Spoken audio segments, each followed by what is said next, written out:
Hello, welcome back to another video with Amualani. I am signing into my Mighty Party account today. Mighty Party is a CCG.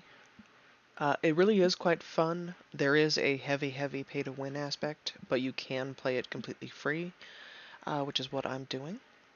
Um, I'm signing in for the first time since the daily reset, so I'm going to claim my daily gift, and after these novice gifts, after the 7 days, it'll just be part of it. You can still claim a daily gift. It's in this daily bonus tab, but until you get through the novice gifts, this is all you'll see on the daily bonus tab. But it looks a little different once you get through the novice gifts.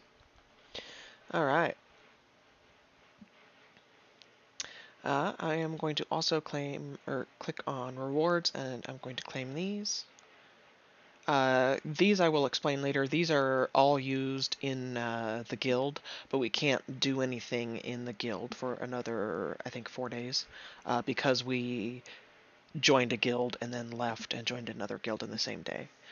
They don't like guild hopping, so if you try to guild hop, um, it penalizes you, and you don't get any bonuses, or you don't get any benefit out of being in a guild for 6 days after you leave a guild.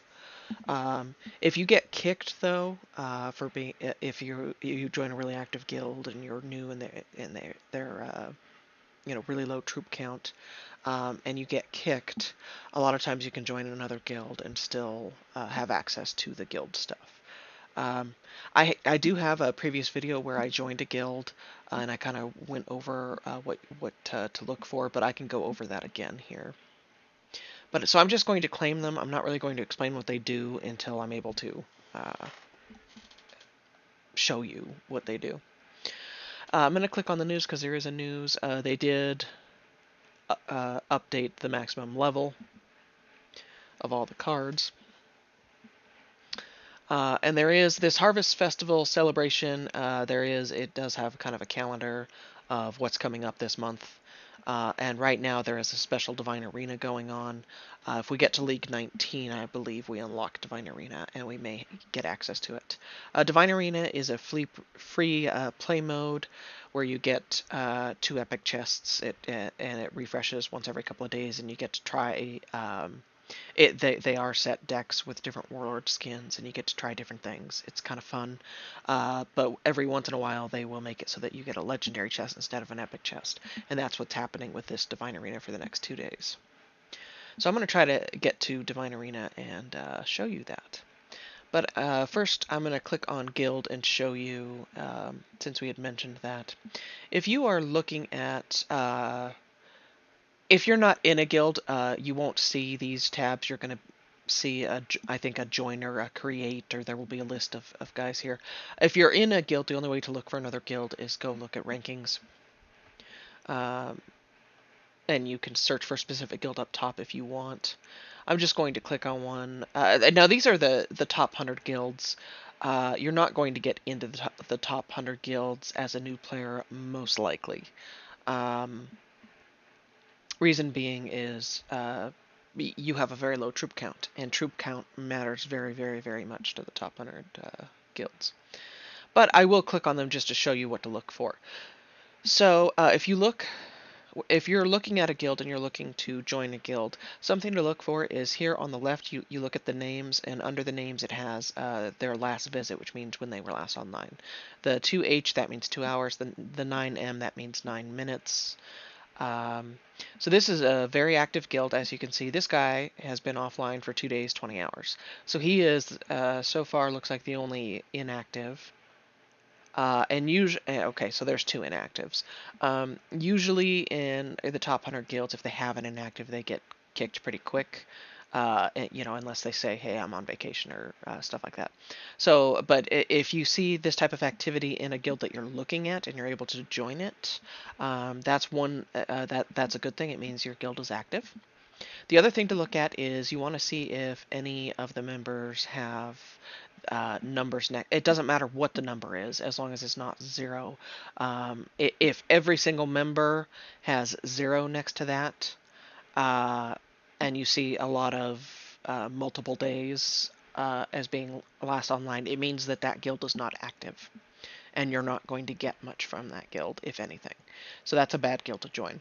A good guild to join is one with active players where they have been online within the last day, and players that have numbers next to this double sword. And I can't really show you. I think I may have shown you in that previous video with the turf war. That means that they've placed their troops in the turf war, and the turf war is how the guild gains this currency up here. They also gain this currency up here through if any of the members do real money purchases. Some of the real money purchases offer or give this guild currency. And this guild currency is how the guild levels up so that it can have more members. It is also how they level up these bonuses. And the bonuses are where that currency that I collected from the daily, or from those rewards, that's where you can spend them. I can't for another 3 days, 3 hours. So I can't really show you the bonuses, but these are bonuses that you can get, and so it's really important. These bonuses are very, very helpful, and the higher level they are, the better you're going to do. And so if you're looking to join a guild and you see that they're all offline for multiple days and none of them are sending troops to the turf war, that guild is not going to be getting any of the currency, and they're not going to be upgrading these bonuses. So that's why I say that's a really inactive guild, and you will get literally nothing from it. But there are guilds that you can join that are. I'm in a top 1,000 guild. And if you come look at members here. The members in my guild you can look at are,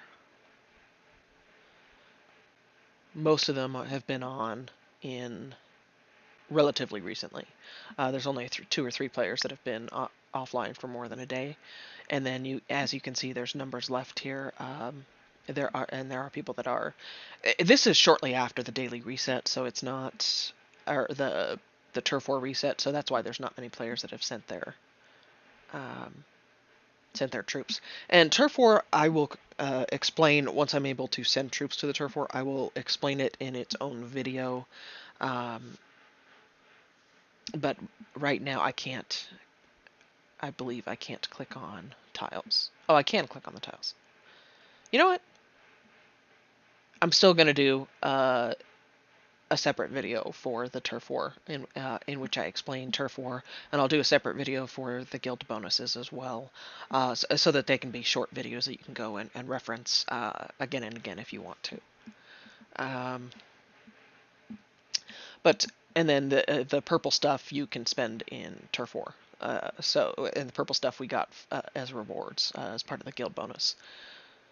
And I believe that happens at the daily reset. You get a certain amount of guild contribution, and the purple stuff, which is called elixir, you get a certain amount of that every day for just being in a guild. And I think that is based on how much you get is based on the level of the guild.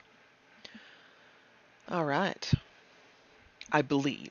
I'm not 100% sure, but I believe that's how it works. So we logged on, and we collected our daily novice gift.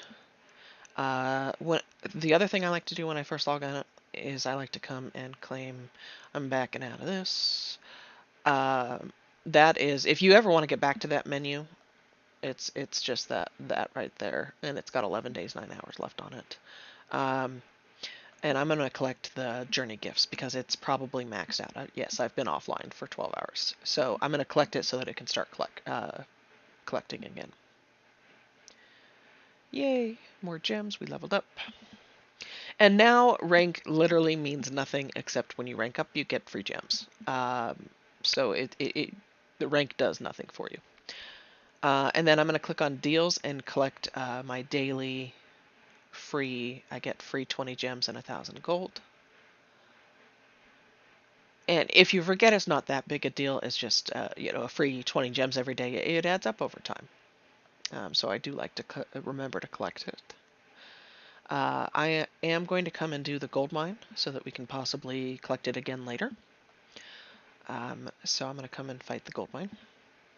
And these are all just daily things you can do every day after the daily login. Kind of just go do your daily things. So how Goldmine works is whenever you kill the statues, you will get. It shows you exactly how much gold you get when you kill these statues.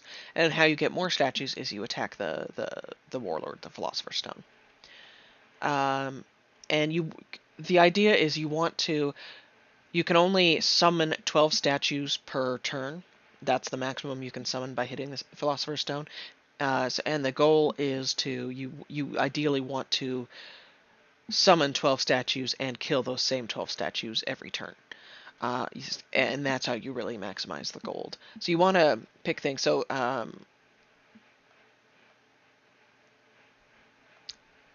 you want to pick things that will. I'll go ahead and place her. That will give you the most attack. There we go. And I'm placing her because she summons a lot of extra mobs. I'm going to place the dragon because of the splash damage. The splash damage is splash 3, so whatever unit it attacks, it will do 3 damage to every unit that's around that unit as well. So, like if it attacks this one, it'll do 3 damage to this one and kill it, is the idea.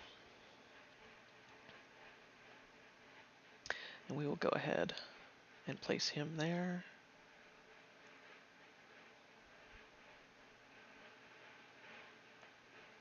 Place him there. And the only reason we place him is because this guy gives +5 attack to male allies, and so his attack will get big.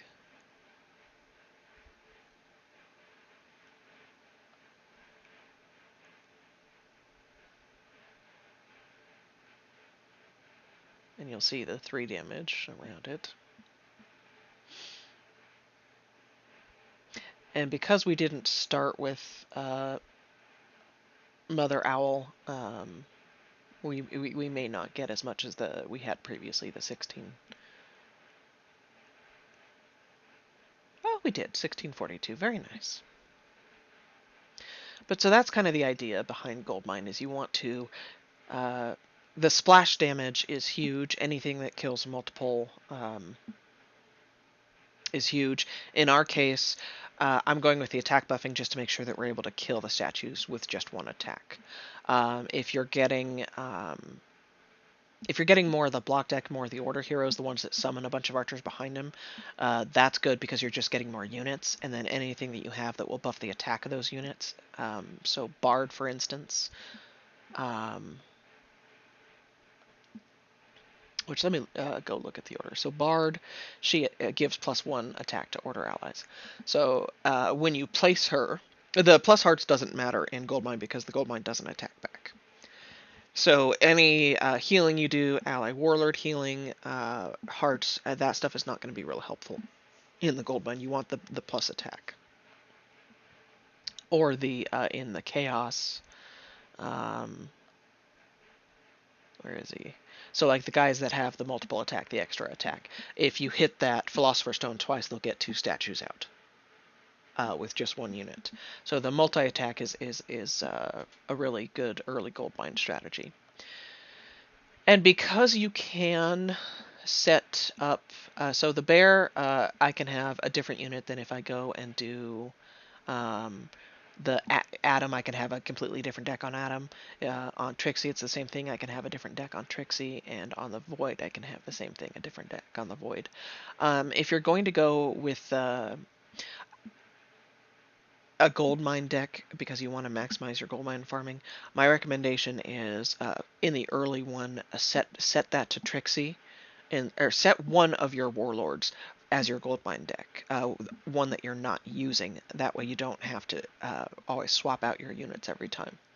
If you're using Trixie as your main warlord, then obviously don't use her for your gold mine deck.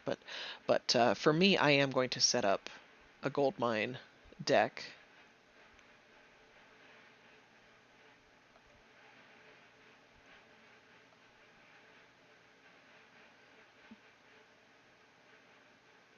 Multi-attack. He is also multi-attack, so I will set him in there. We will go with the dragon for splash damage.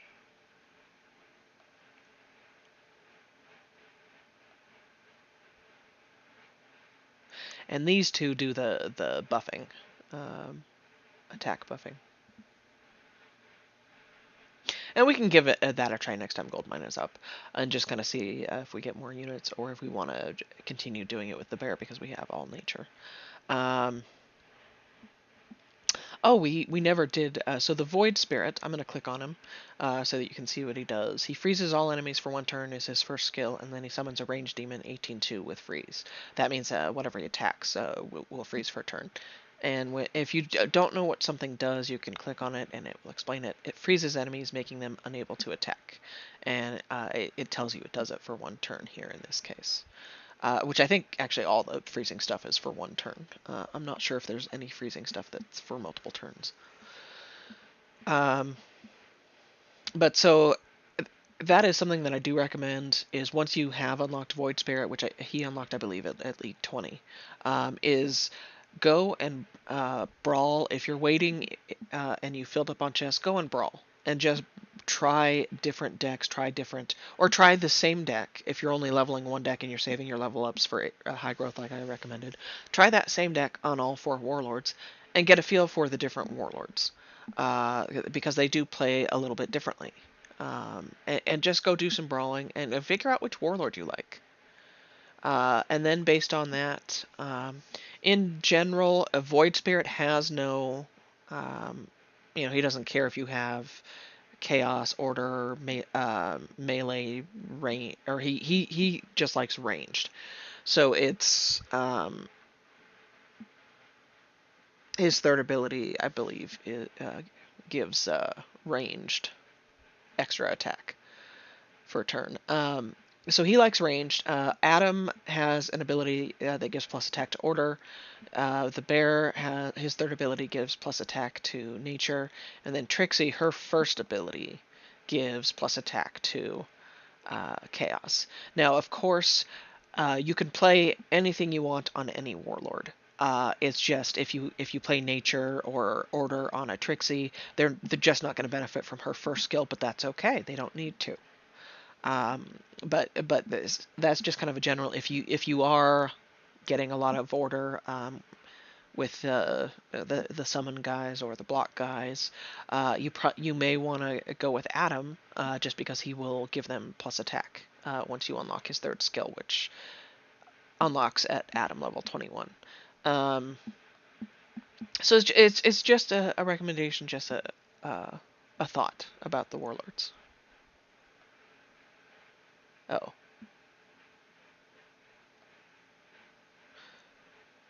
It won't let you leave if you don't have your squad full. So that's a good thing. I'm also going to come here, still going over daily login stuff, and I'm going to send and collect for the friends. Now, I am going to, early on, when you're first playing, there are so many players that they either accidentally clicked on the game and they think, because that stickman thing, they think, oh, this is nothing I want to play. And they exit out at League 30, or they'll play for a league or two, and they don't come back. So when you're getting friends, if you have anyone above League 20 that's been offline for a day, kick them. After that, if they're above League 20 and they've been offline for a day, it's kind of up to you. A lot of people will do if they've been offline for 2, 3, 4 days, or if they've been offline for a week, they kick them because if they're not logging on daily, they're not sending you friend coins, so you're not getting anything out of it, and you're not sending them friend coins if you're not online daily, which might be why you get kicked and lose some friends. So I am going to go ahead and delete everyone who has been offline for more than a day. And that's the 1D 6H is 1 day 6 hours. Okay, so nobody has a D denomination. I am not going to accept him. He's been online 6 minutes ago, so I will accept his. And then I'm going to X out and come back in, and we should have the find option. And actually, I'm going to mention it in guild.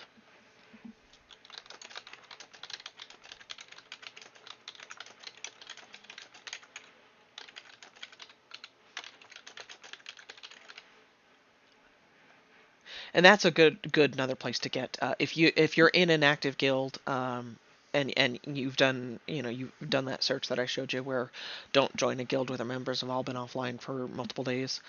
There are lots of dead guilds. There's probably 30 or 40,000 guilds out there. There are lots of dead guilds. Probably top 3,000 maybe have active players, and not all of them will be full.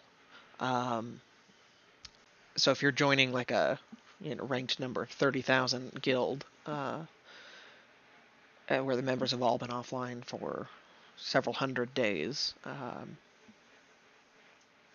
this is not the strategy. That's not a good guild to join. But uh, if you look for an active guild with active players, uh, you can also find active friends from within your guild, and then you're also helping. You're sending friend coins to guild. You can also in guild, if you have a daily quest where you need to fill souls, you can ask if anyone has their request up.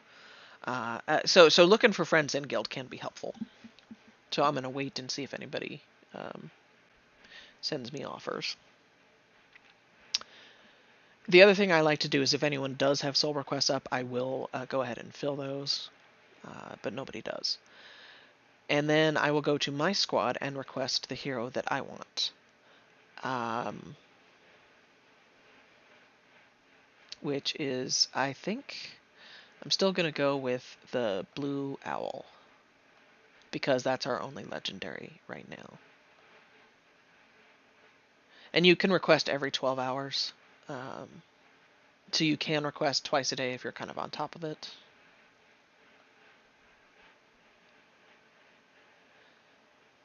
Other things to look at daily is I'm going to come and click on this events button bottom left and just read through these. A lot of these have to do with the Sparks event that's going on.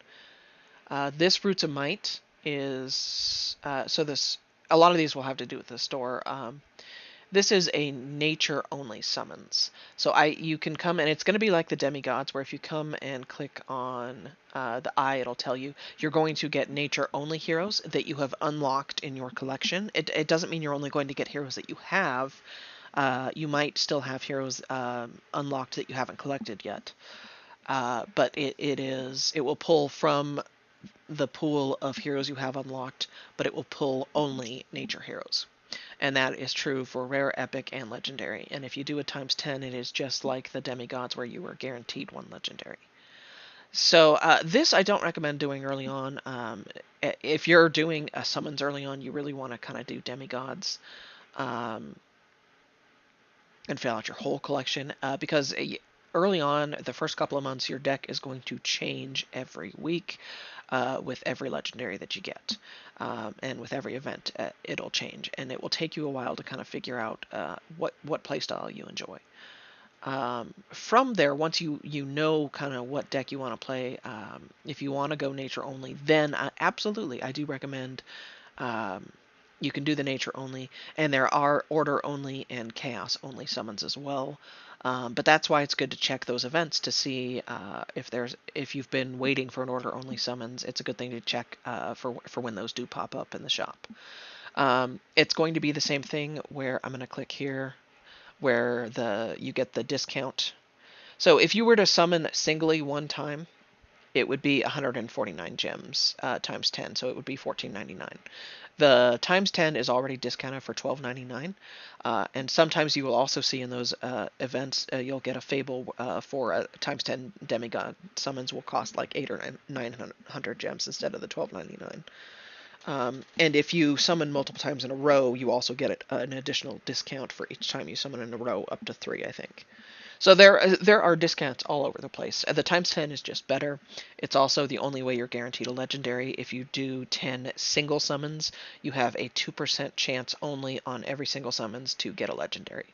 On that 10th one, you are not guaranteed a legendary. It's still just that 2% chance. You have to do the times 10 summon at one time to get the guaranteed legendary. So that is the same as demigods. Again, I don't recommend doing a nature, order, or chaos only summon in your first week. I recommend doing 1 times 10 demigod summon and then saving your gems. As you saw in probably a previous video, I did use some gems a little bit in this event. That is one reason to save gems. It is also, you'll want to save gems up for a warlord skin. So, and to look at the warlord skins that you can buy, you hit squad, you click on the warlord, and you can click on the different skins and read through them. The fans, the only thing they get is extra health. Their skills don't actually change, but the shaman has different skills, the cookie has different skills, and the ogre has different skills than the bear. Um, so it's something to look through. But the three most recommended skins to get as your first skin are ogre is the only one out of the bear, and then the other two are both Adam skins, pirate and Jimmy. Now, Jimmy and Ogre, the reason why they are the most recommended skins by a lot of people is because they are the best two skins for League for PvP. And as you get up higher in League, if you have a different skin and you come up against a Jimmy or an Ogre, odds are you're going to lose. The Jimmy and Ogre skins, they are, if you'll notice, it's 5,000 versus 3,500 versus 2,500. The the gem cost kind of denotes how good that skin is. And I believe Ogre might be 4,500. I don't remember. Ogre is 4,500. Ogre can beat Jimmy pretty easily. And you'll see in the top leagues, every single one of them goes Ogre. Ogre is really the top one in PvP. Jimmy can beat it though. So Jimmy and Ogre are the two for PvP, and then the other one that I recommend you actually get first is Pirate. Reason being is Pirate will still help you in League. You'll be able to go further in League, but it will also help you more than Jimmy or Ogre in DT, in the Pit and Dark Tower. So this helps you in all aspects of the game, whereas Jimmy and Ogre are really only best in League. They will still help you. Every skin will help you in all game modes when you get your first skin. It is because the skins are better than the base skins. So you can't go wrong with any one that you pick, but those are kind of the three that everybody recommends. I recommend Pirate because he is better in the Dark Tower and the Pit than Jimmy and Ogre. And it's just kind of up to you. Do you want to buy two skins so that you're good to go in League, or do you want to buy just one? If you want to buy just one, I would look at Jimmy or Ogre. Eventually, for events, you'll need to get all the skins. But, so there's really no downside to buying a skin. They are expensive, but that is a reason to save gems.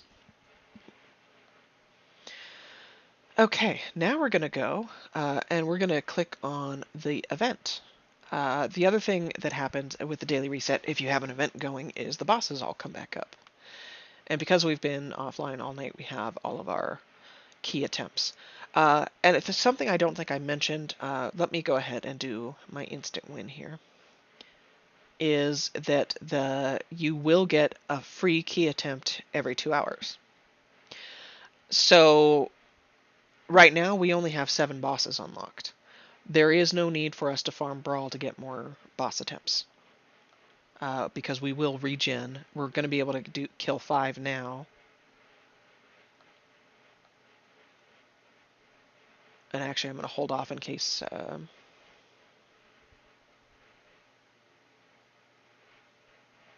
yeah, if once the season ends, if those count towards this, then we'll be able to fight another boss. So I am going to hold off on key attempts. I'm not going to use every single one just yet. But these keys will regen in the next few hours, and I'll be able to kill all of the bosses still without... If you don't want to log on again, if you only want to log on once a day, and you want to go and do some brawling to get those key attempts, absolutely feel free. I believe the maximum number of boss attempts you can get from Brawl per day is 3. and the maximum number of brawls you can do where you get something is 200.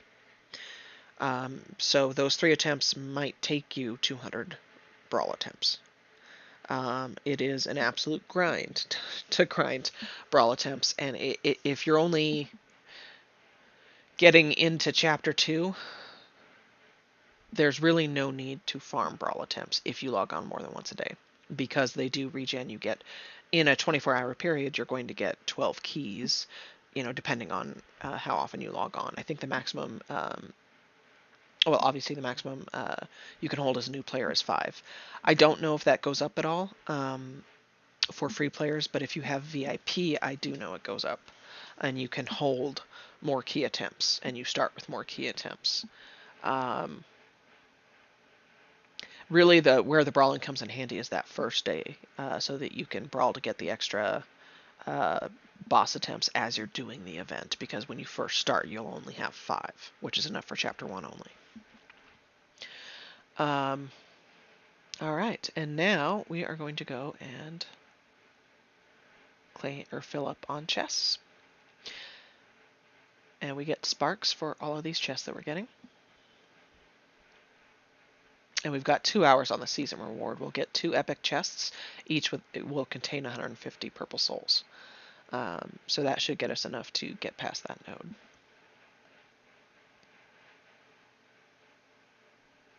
Alright. And it is time to brawl. Fight. We're not brawling, we're in league. So this counts. If we lose, we'll lose trophies and possibly go down in league. But if we win, we gain trophies. And that's kind of the other thing. If you're testing a deck, a nice time to do that is during events. So you can brawl to test the deck while you're still getting, key or the boss keys and the sparks. Okay, I think we are going to go that route.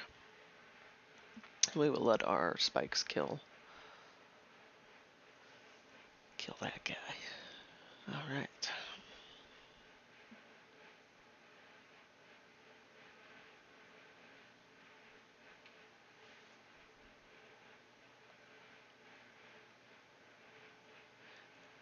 This guy is also a legendary. When he first comes in, he deals 8 to all heroes, including your own. When he attacks, he deals 4 damage directly to the enemy warlord, and on death, he deals 17 to a random enemy. So he will kill somebody. So I'm going to silence him, because I don't want him to kill somebody when he dies. And he's going to silence ours, and that's how it works. And we will stick the flyer in front of her. She has a high attack, but melee can't hit flyers. So I'm just blocking some of that damage while also getting some damage off on her.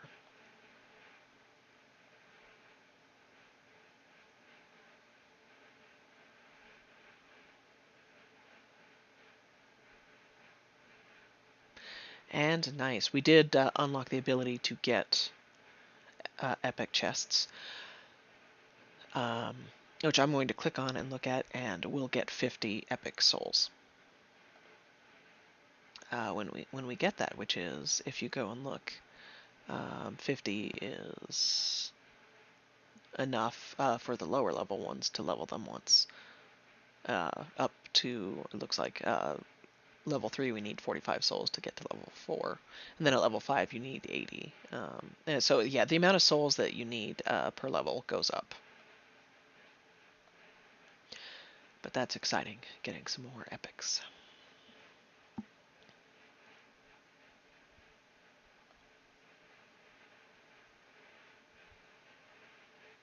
You know what?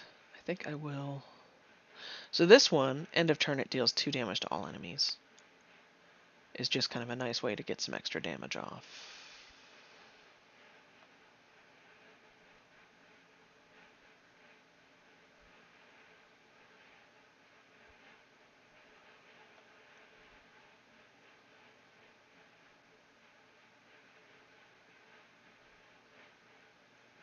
And we will silence that guy.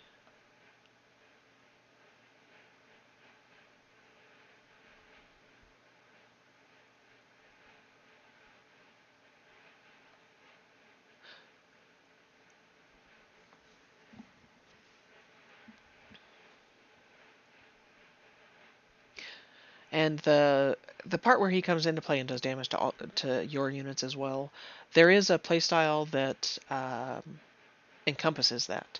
A lot of chaos on death, they give their allies something.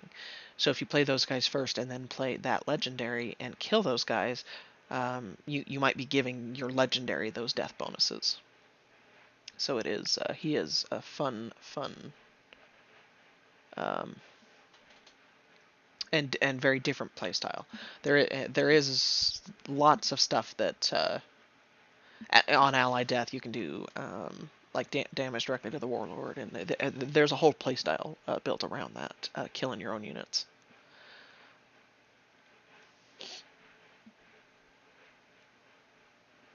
So if you get him, don't be afraid to put him in. Just that's what you're going to want to look for is, and let me show you what I mean. Whenever you do get the wins chest, go ahead and collect it. If you go and fight and win again and you haven't collected your wins chest, you will not gain a star towards the next win chest. So you want to collect them whenever you see them. So in squad, so I'm gonna go look at. So on death, this guy gives a mental shield to your warlord. The mental shield, it defends against one attack, skill, or kill. So it'll defend against one something on death. This guy on death, he gives an extra attack to a random chaos ally. That legendary that we saw, the Mr. Devil, is also chaos. So if you play him and he kills this guy, then this guy can give the extra attack to that guy. And Mr. Devil, if you come look over here, you can click on. I have unlocked 2 legendary and one epic that I don't have. So these guys are unlocked, but they're not in my collection. So let you read him. He deals 8 damage to all heroes when he comes into play. On attack, he deals 4 damage to the enemy warlord. So if he were to get the double attack, he would deal 4 damage on both attacks, I believe. So it would be 8 damage directly to the warlord, regardless of if you're attacking a unit in between you and the warlord or not. And then on death, he deals 17 to a random enemy, which is enough to kill almost any unit at this level. And if you'll notice, he has 17 attack and 10 health, so he hits hard as well. So the idea of playing him is you play him to... yes, you can play him to kill your own heroes and get the extra, like the double attack and the mental shield for your warlord, but you can also play them against... let's go look at the order. So you have heroes like...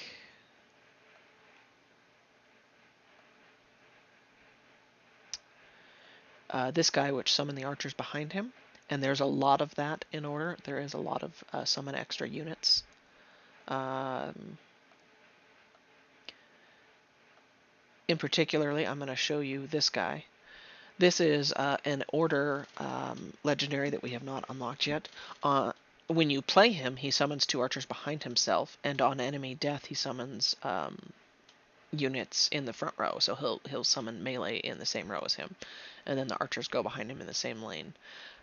So he summons a lot of units. So playing that Mr. Devil, if you're seeing a lot of prints, Mr. Devil is a counter to that, because that 8 damage that he does on play will kill those archers, and it will come close to killing those squires.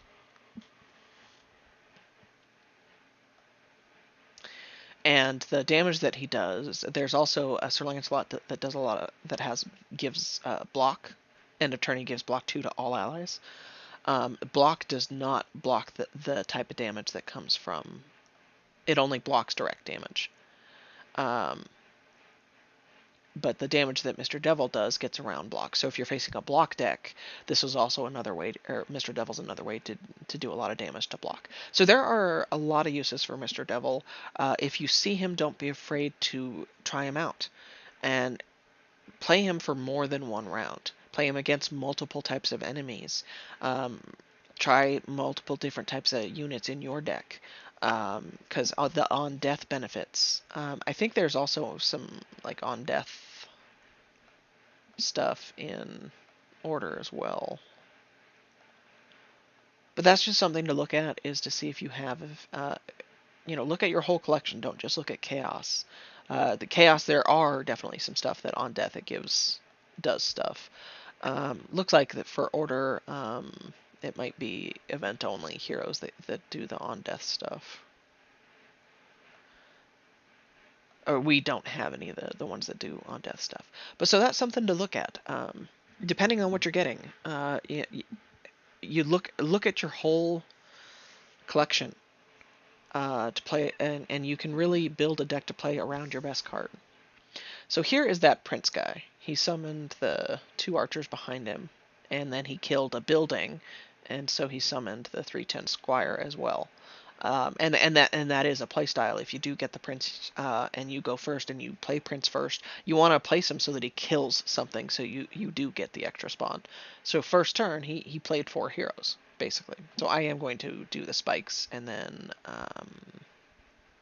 we will do this for the splash damage as well.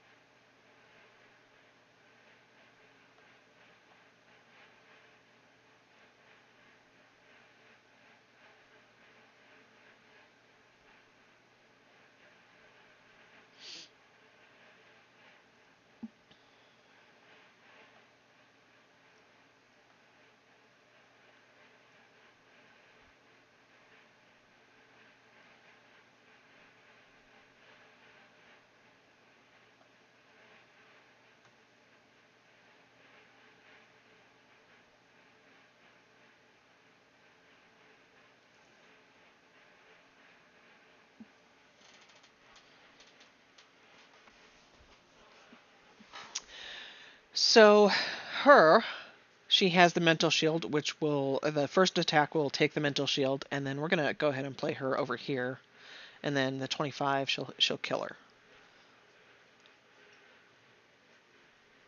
So that's kind of how the mental shield works. Is it blocks just one either attack or like one ability, like if you would do splash damage or something.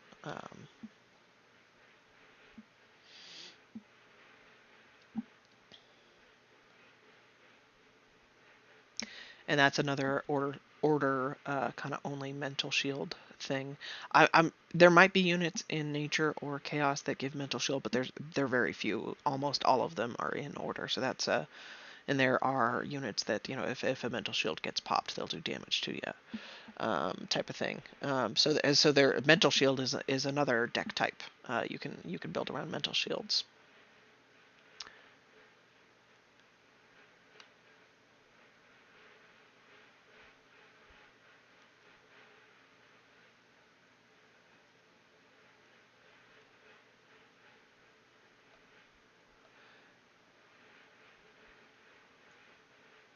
I played the building because when he dies to the spikes, he's going to kill something, and I didn't want him killing a different unit. I think we are going to go there. And we'll do Song of Forest behind him. Now, the reason why our Song of Forest is so powerful is she's level 8, and that was because we did use some gems to buy her out of the black market. Or buy enough souls out of the black market to level her up that much. Which I will go show you the black market after we're done filling up on chests here. Yeah, we'll do 2. Sure. If you do 2 Songs of Forest next to each other, they don't buff their own hearts, but if you put one next to the other, they will buff each other.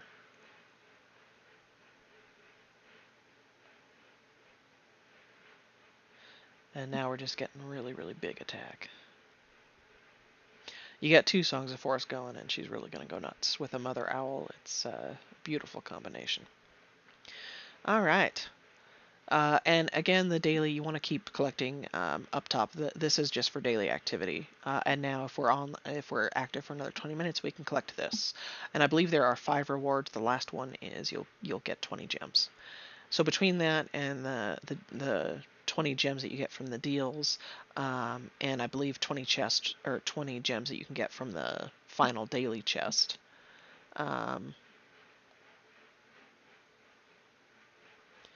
You can get like 60 gems per day just from that, and then you also get gems whenever you rank up. You get gems from from the epic quests. You can get gems from the final weekly quest. You can also get you can unlock rare souls in your collection that you haven't unlocked yet.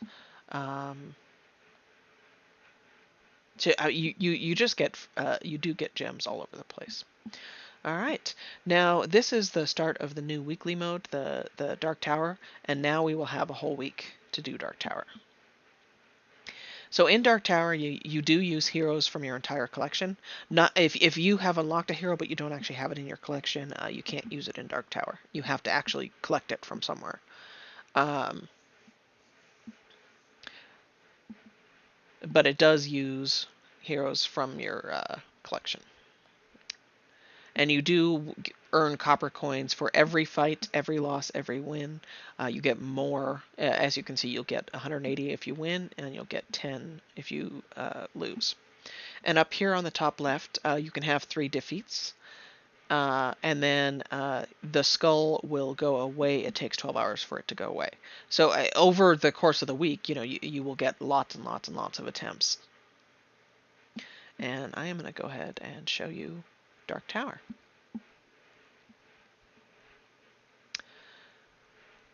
All right. So, and when she plays, she will have to play a rare as well. So if we have rares, then they will play a rare as well. If we have legendaries, they will play a legendary as well. It is even in that aspect. So that's why during high growth, it's really important to level everything, because you're going to be using it in Pit and Dark Tower. All right.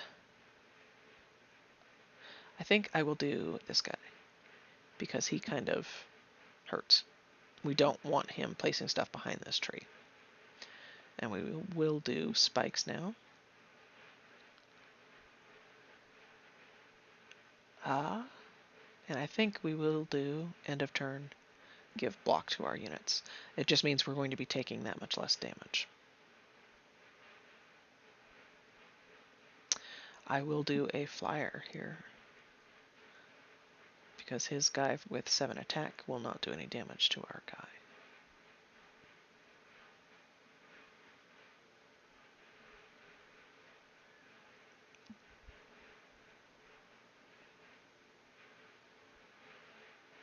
We will silence her because she hurts. And I think we'll give the +1 heart to our melee allies.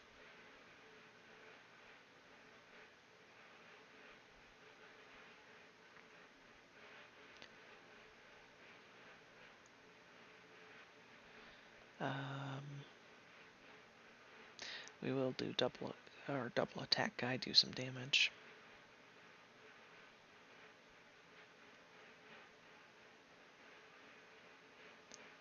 Ah, perfect. Start of turn, give +2 to allies.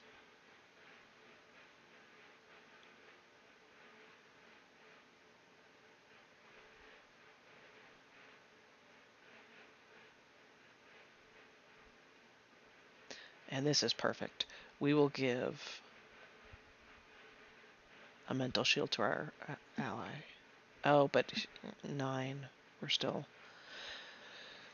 So this one we're going to lose. I was trying to build up a row. Because we haven't leveled a lot of our cards, we may actually lose a lot until we've got high growth coming this weekend, at which time we will level everything. But we're saving the level ups for high growth because we want the free gems. So we may not win very much throughout the week until high growth. High growth will start on Friday.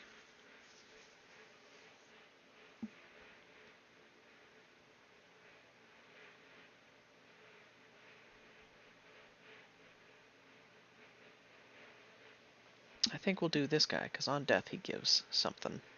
Unless they kill him right now. And perfect. And we'll do a flyer. And we'll do another flyer. That is amazing. Oh, we should have done Song of Forest. I did not notice that.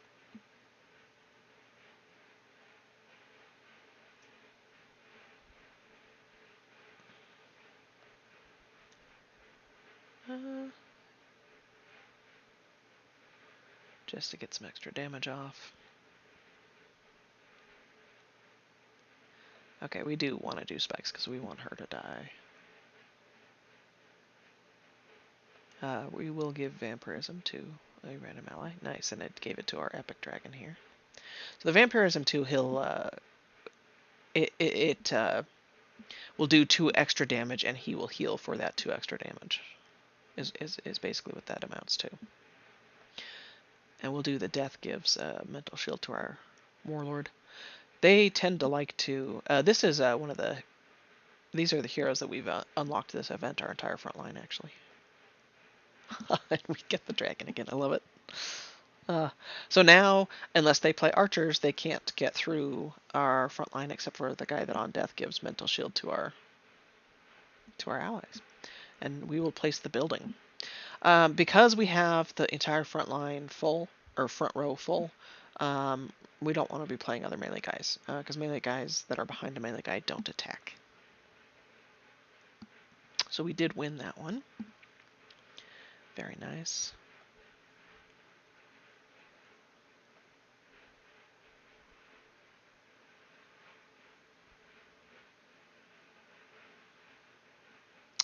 Ooh, I think I gotta do the totem over the flyer.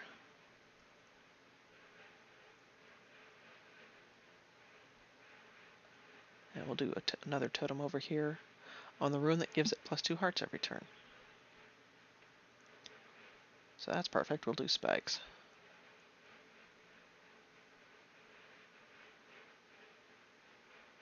So now, because we have 2 of the buildings out, we're doing 4 damage to his stuff, all of his stuff, every turn. We will do the Vampirism too, because that will be more beneficial than just 1 heart.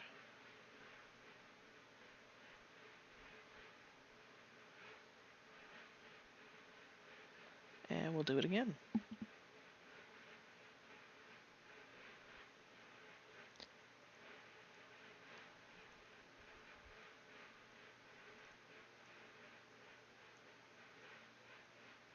Vampirism 3 to 2 random allies, which we will do. So Vamp 5. So he's going to do an extra 5 damage and heal for that 5 damage every turn. Because they are trying to kill our dragon, that is really, really nice to be able to do that. So we will do this guy. So now we have something in every lane.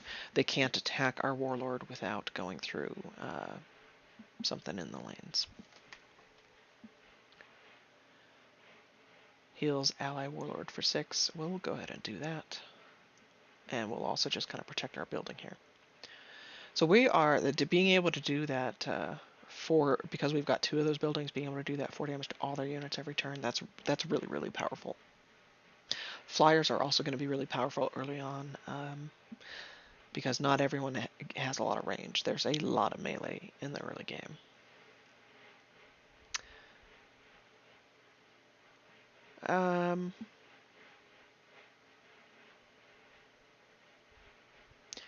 We have one option here, and I think I will play him.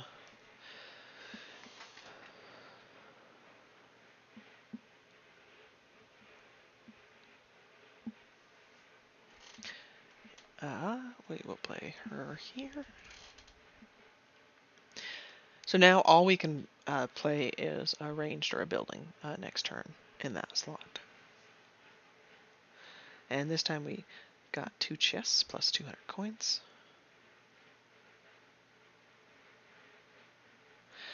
So the further in you get, you'll get progress on the stars.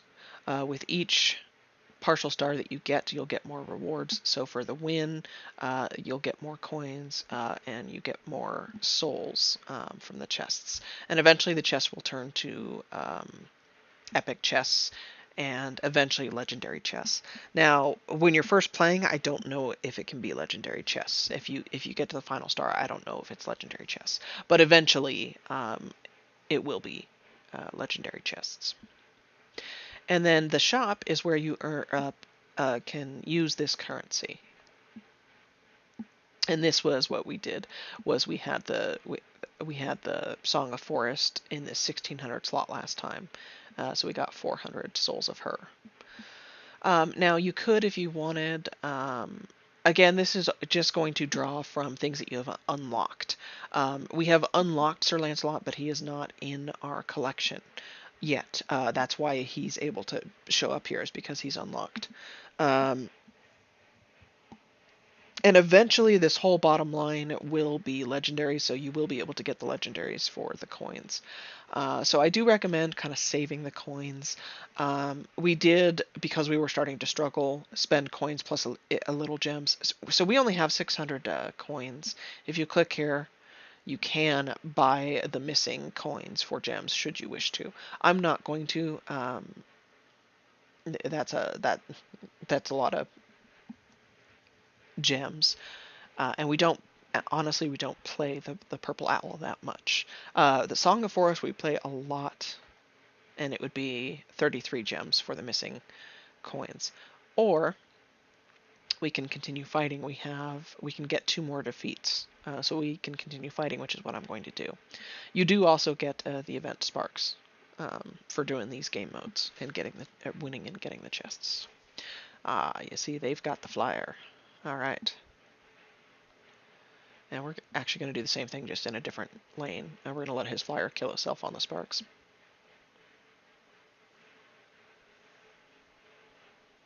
Ah ha ha.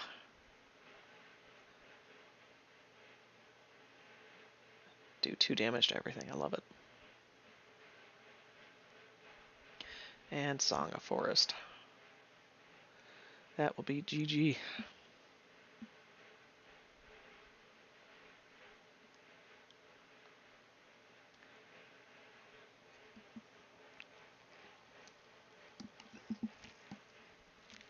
Early on, these type of ones where you summon multiple units can be really powerful. So those are good choices. Um, we'll summon her because she has the most damage. Oh no, she did. Shoot.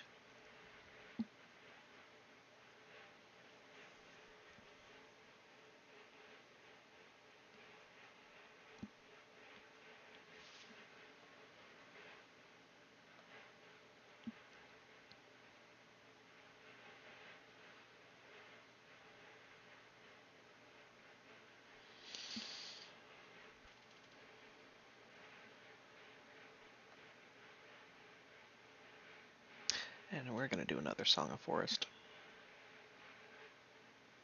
She just hits for so much, and she can buff attack and buff the hearts of these guys. We will heal the Ally Warlord for 6.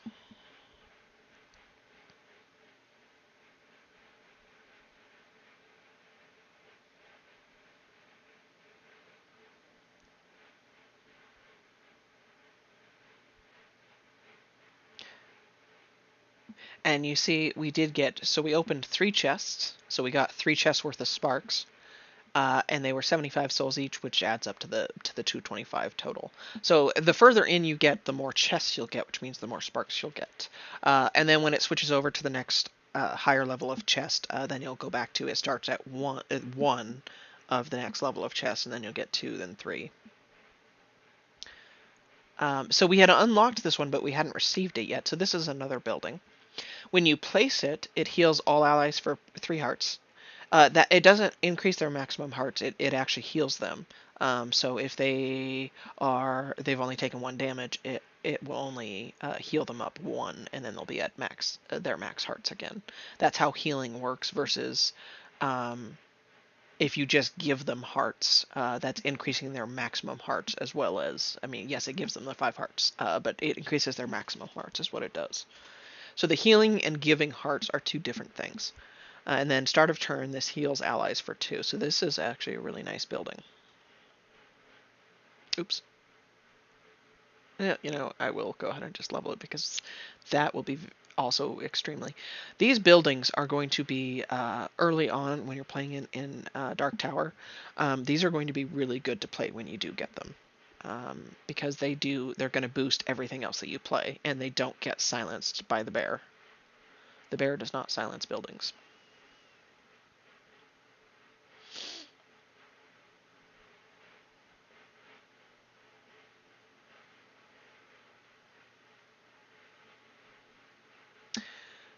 Well, alrighty. I'm gonna go ahead and put him here because they're not gonna want to place in this lane because they don't want to attack him. And we will do spikes and flying over here. So now, if they don't want to place something in a row to get hit,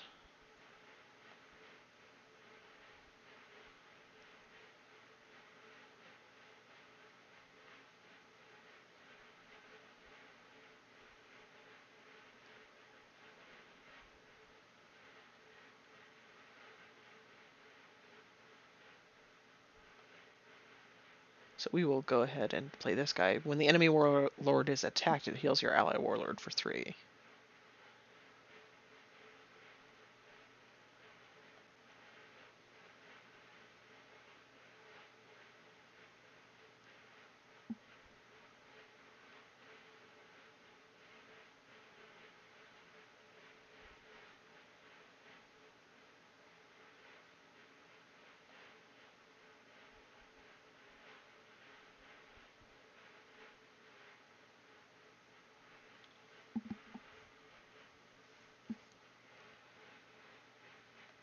Now we're going to silence.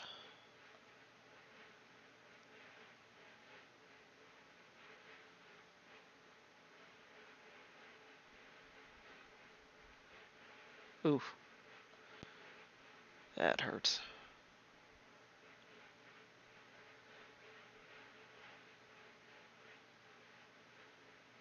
At least he placed the Song of Force in a very bad spot. She can only buff the hearts of the 3 around her. She'll buff the attack of any nature, but he doesn't have any nature, and there's only 1 unit in range.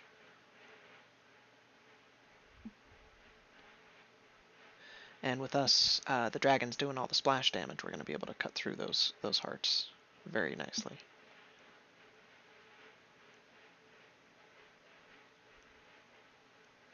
The other one would have been better there.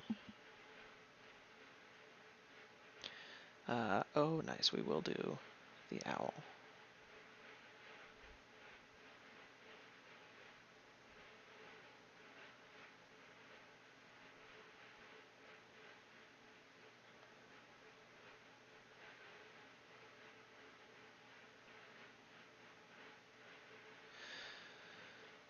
And I played him because he is the one that, when the enemy warlord's attacked, it'll heal the ally warlord. So unless they try to kill him, I'm going to heal up a little bit while doing damage, which is nice. Gives a random ally spikes too. I think we will do that.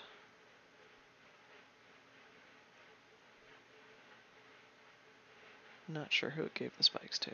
Oh, I think it gave the, yeah, it did. It gave the spikes to Emerald Dragon. Start of turn, very nice. So every turn she's going to give +2 hearts to allies. That's not the healing, that's just the +2 hearts. The nice part about that is if you have something that gives plus hearts as well as something that heals, the thing that gives them plus hearts, even if they're wounded, it will increase their maximum hearts, and then the one that heals can actually heal them back up to full, their new full. Because the plus hearts is increasing the maximum hearts. So those 2 skills work marvelously together. They are fabulous.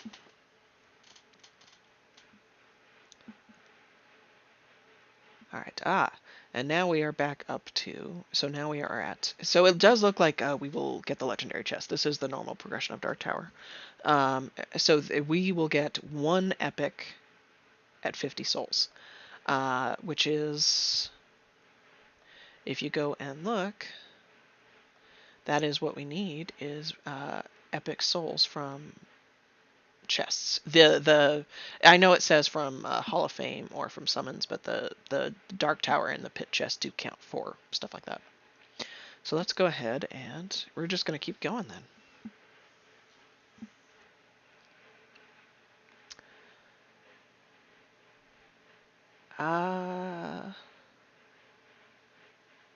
You know what? We are going to play that building because it's going to just give us a better chance.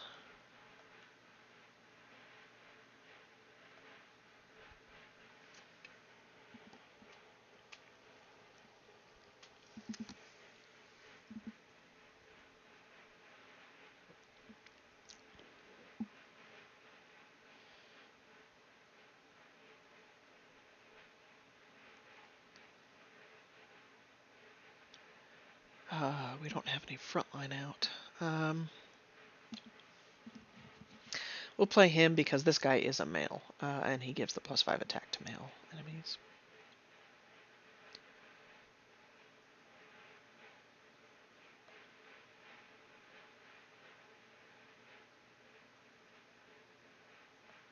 And we'll go ahead and protect our building here.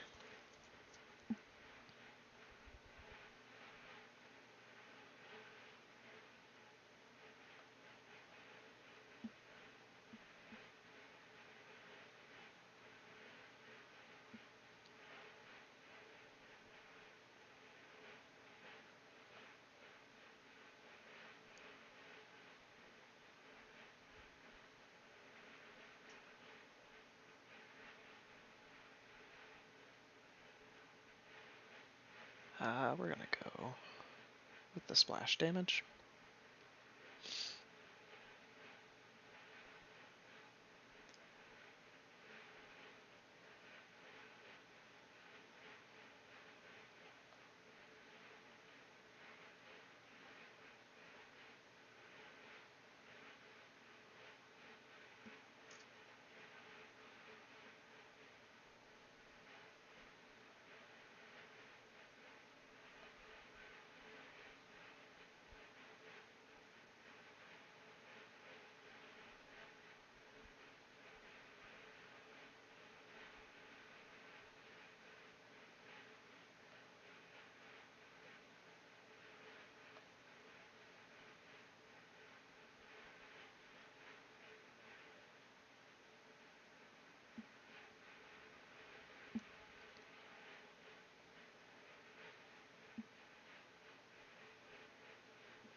Alright. He's going to buff his own attack, is what's going to happen. This one I think we've lost. That he just got the better setup.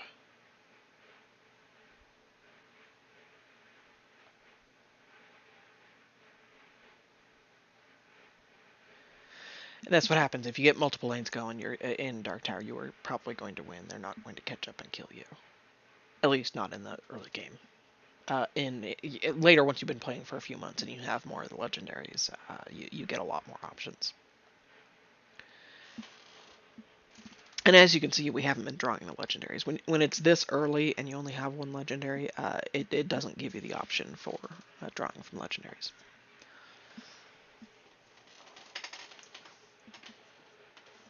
Oh boy. All right. I'd love to play the archer,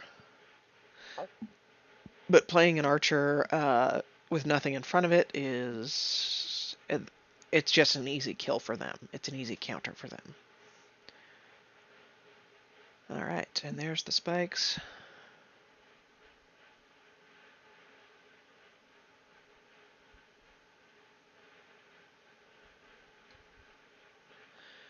We'll put a little bit of pressure on him.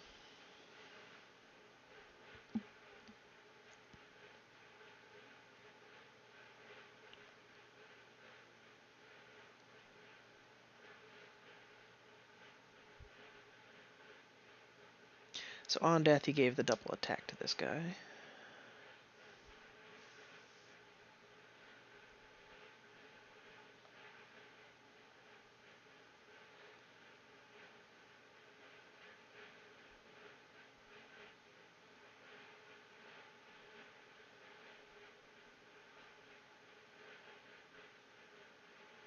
I'll go ahead and silence.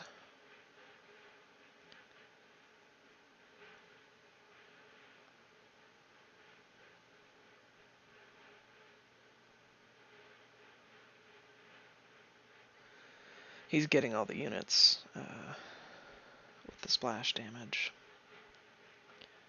Ah, nice. We can actually kill a couple here.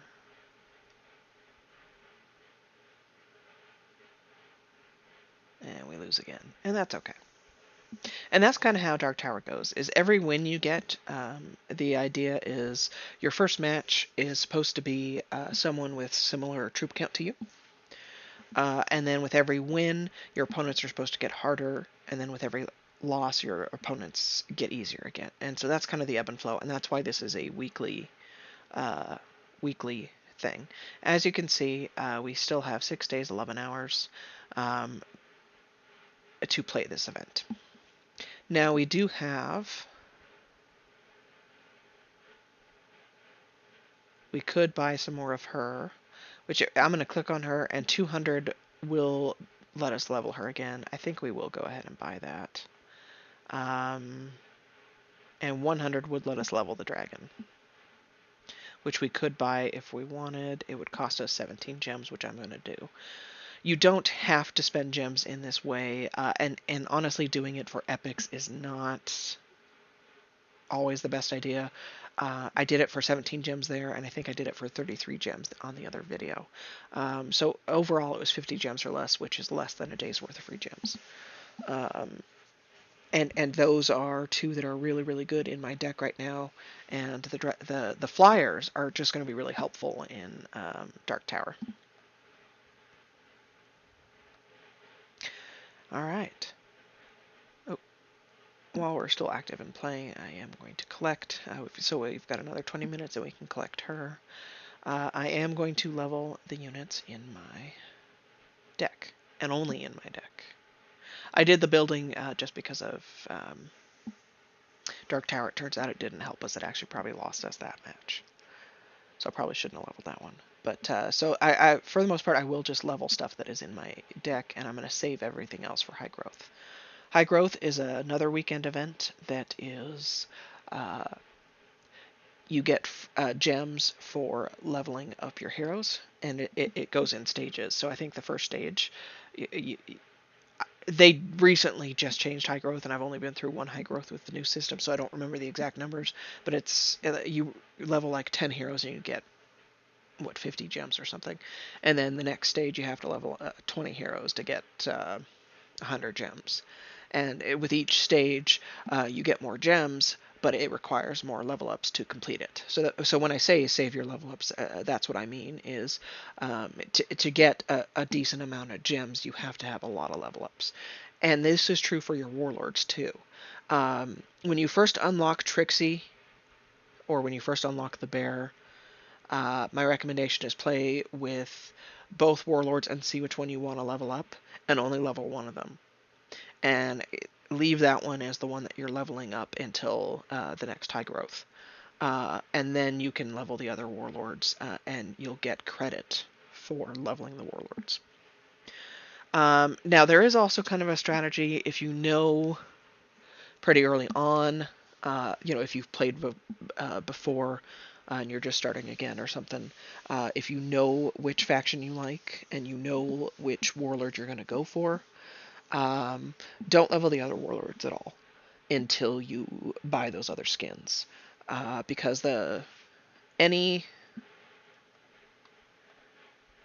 so for the bear,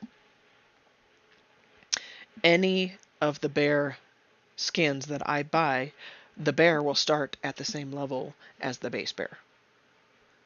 Or if you already have a skin for the bear, if you're using, say, Ogre, and you level the Ogre up and you're not leveling the bear anymore, any future bear skins that you buy will start at the same level as the Ogre because he's your higher level one. So when I say don't level the other warlords, that's what I mean. Eventually you're going to want to buy all of the skins for events, if events are what you want to focus on. Events are, for the most part, the best source of legendaries and souls for those legendaries to level them up in the game. There are going to be 3 different legendaries every event, and you get a chance out of those legendary chests to get those heroes. I will say this year they have kind of ignored nature until the event that everybody else has that's going on right now. There is actually there's 2 really great nature heroes. But they have ignored nature this year. So nature, if you do wind up liking nature, nature has been very hard to level this year. And so the way to level nature has been through the nature-only summons and through the black market. And through demigod summons. So I will say that. And most people don't like nature. Nature is usually a more defensive play. and you need time to get it set up. You need time to get it going.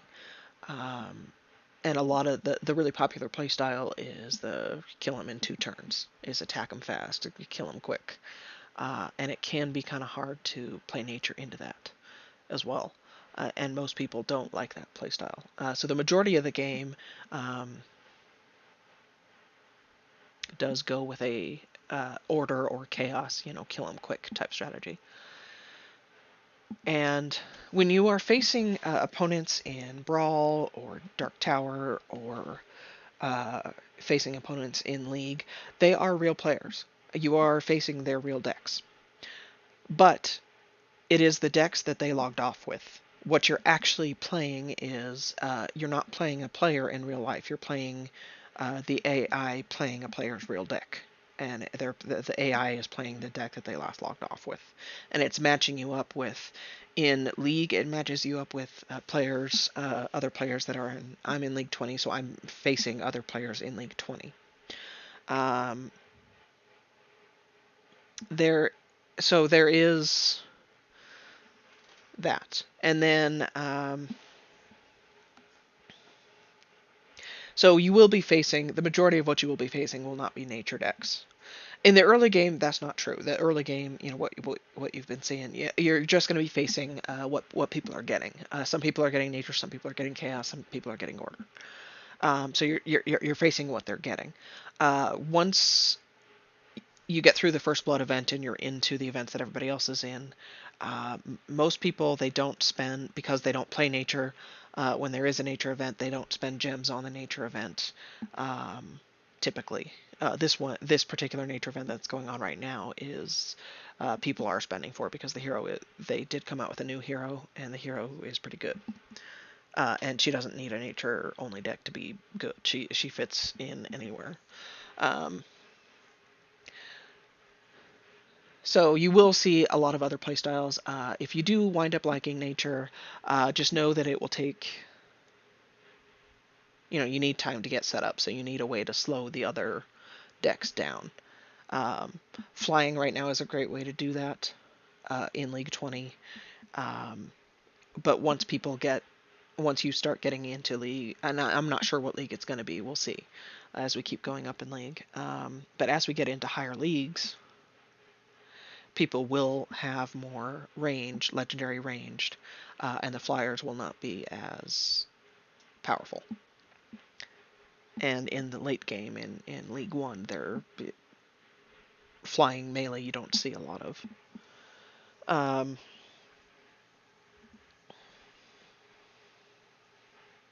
I digress. Anyway, if you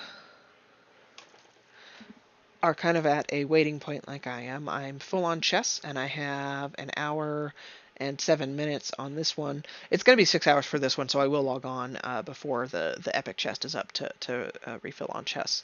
We also have an hour for the end of season, and those season rewards will help us progress in the event. And if you're in a waiting pattern like that, some things that you can do in between, should you wish to, is do what we did and go do the Dungeon of Trials. So it's going to be Pit or Dark Tower.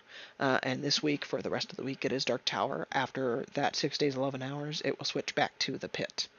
And every time it switches and you start the mode anew, you will start over. You don't start where you left off in the last one.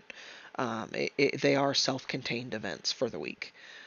So you have the opportunity to get all those chests again every time it resets.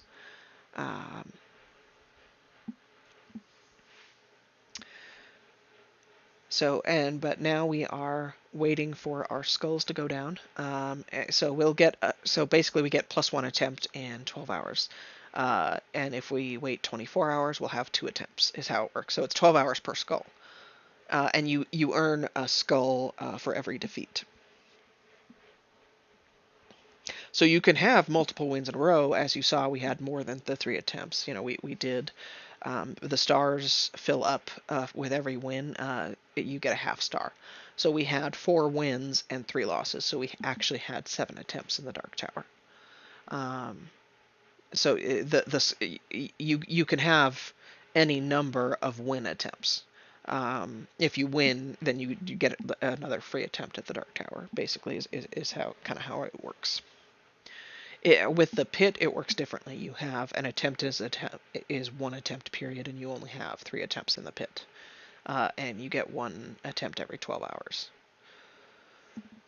And you can store them up. You don't have to use them as you get them. You can store them up if you wish to save attempts for an event that's upcoming. But because we have the event going right now and we got those extra sparks, that's really, really nice. Something we are going to go look at is we are going to go look at the roulette and see where we're at. So we have 2,000 sparks. We are trying to save up 5,000 sparks to get a legendary chest. And we still have... This is only the second day that we've played the event. And we have 2,000 sparks, plus we spent 3,000 sparks opening these epic chests for another node in the event. So we've already earned 5,000 sparks in 2 days. Now, granted, that was because we were completing nodes, and we will not be completing very many more nodes for this entire event. But in the free farming, we should be able to get another 3,000 sparks and open a legendary chest just fine. Something I do want to look at with events, spark events, early on, there are some heroes that are event only to unlock them. You can get the event only rares through the weekly quest chest. You can unlock them through the weekly quest chest. The only way to unlock the event epics is to unlock them in their event, or is to unlock them through a special summons, which happens maybe 2 or 3 times a year. And there is a special summons actually coming up here in September, but which I'll go over later. But during the events, the most important thing that you want to do is unlock those epics. You want to make sure you have all of them unlocked. And the reason being is because in Wish Shop, which is another weekend event, you can wish for any legendary you want in the game. And if it's an event-only legendary, the only way you can evolve the rares up to the legendary is if you have that event epic unlocked. So it's the most important thing you can do in the first 6 months is unlock all your event epics. Every event that is more important than getting the legendary. If you miss out on a legendary you want, you can always wish for it in the wish shop. And in this event, so far, we have unlocked, I'm going to go to squad, we have unlocked the dragon, and we have unlocked this guy, who is the event epic.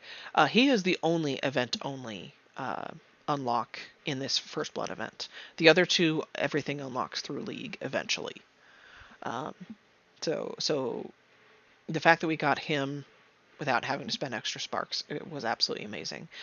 If you did not get him yet, and you've opened your 3 epic chests, you want to keep opening epic chests until you get him. He is the only event-only unlock in this first event.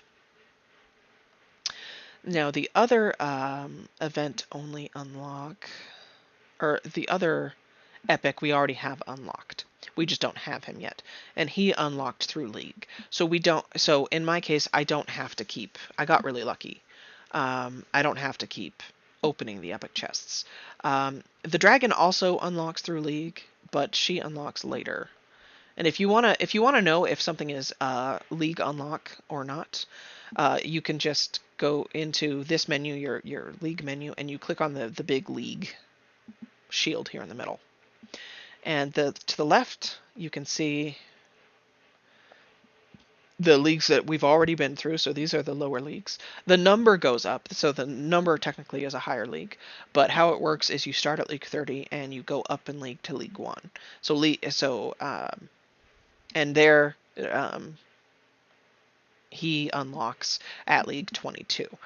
So, which was the same time that you unlocked your First Blood event. So if you have your First Blood event going and you did not get this guy out of an epic chest, you don't have to keep opening to get him. He's already unlocked. You will get him eventually through an epic chest. That the whole point is you want to unlock the event epics, and he's already unlocked, so you don't have to unlock him. And then the dragon is, I know, a higher league, so I'm going to keep going. So you can kind of look and see, with any event, not just a First Blood event, you can look and see if any of those heroes are league unlocks. And if they are, it's up to you if you keep opening the epics to unlock those heroes or not. Like Malia, for example. Malia is the legendary version. So if it were a Malia event and you had already, and you're say League 16, then you've already unlocked her epic, and you don't have to spend extra sparks to unlock her because you've already done so. Um, she's the next legendary. So she's actually a really, the vampirism is very much a chaos thing, and you can do like a vampirism deck. It's the order and nature equivalent to healing for. This is the healing for chaos. Chaos, I don't think, has any like heal. It's just vampirism. But so before attack, she gives vampirism 5 to all allies, not just 1 or 2. She gives it to all allies. And if you have, and it doesn't, they don't have to be chaos. They can be anything. And then ally vampirism triggered, she deals 4 to 8 to enemy warlord. So she'll give, let's say you have 6 other allies on the board that she gives the vampirism to. Whenever they attack, they trigger that vampirism, and whenever that vampirism triggers, she deals damage directly to the warlord. So, and that's for 6 allies. So each turn, and the more allies you get out there, she's giving it to all of them. And then on death, she gives +6 to the allies with vampirism. So she's just she doesn't need a chaos, nature, or order only deck. She goes in any deck whatsoever. But vampirism in general is a chaos thing. So there will be other allies that come into play that already have vampirism. That'll trigger with all of this. So there are some really fun deck ideas that you can do with her. And first epic building. That will unlock at League 17. You can go through and look, and I'm not really going to go over all of the League unlocks, but okay. So League 15 is where the Flying Dragon unlocks. So the fact that we get him in First Blood event is really, really nice, because we do get flyers early because of that. We're going to keep going, and we're looking for when the Epic Dragon unlocks. This is the legendary version of the Song of Forest that I play all the time. I love her. She's my favorite hero in the game. And she is a League unlock. She unlocks at League 11. And again, just because you've unlocked it does not mean it's in your collection. It just means that when you open a chest or when you do summons, they become an option for you to get once they're unlocked. All right. Oh, so her epic and legendary don't come out till League 10, huh? Wow. I'm looking for the legendary dragon. So here's the legendary version of the other hero that's in this this League event. Excuse me, not League event, this First Blood event. He unlocks at League 8. So if you miss out on him, it's not a big deal. You will unlock him eventually. Or you can wish for him from the wish shop if you want him. Honestly, he's not that great.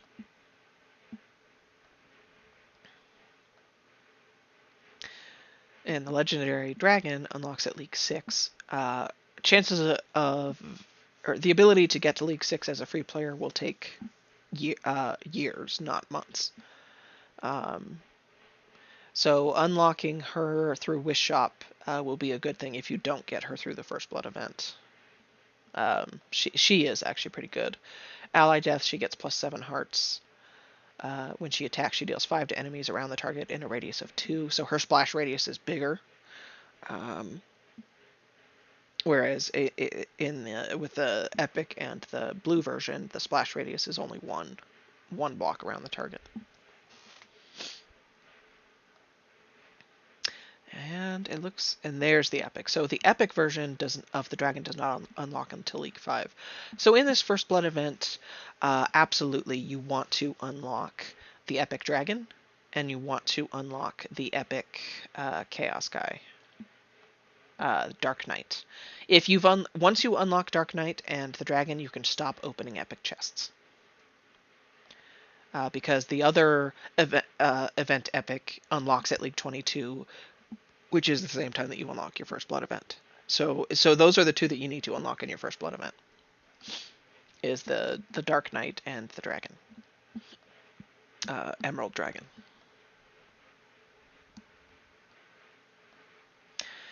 We're still waiting for another 55 minutes. We can go brawl if we want to, earn some extra sparks, and we will earn possibly event keys. We don't need them. It's not what we're brawling for.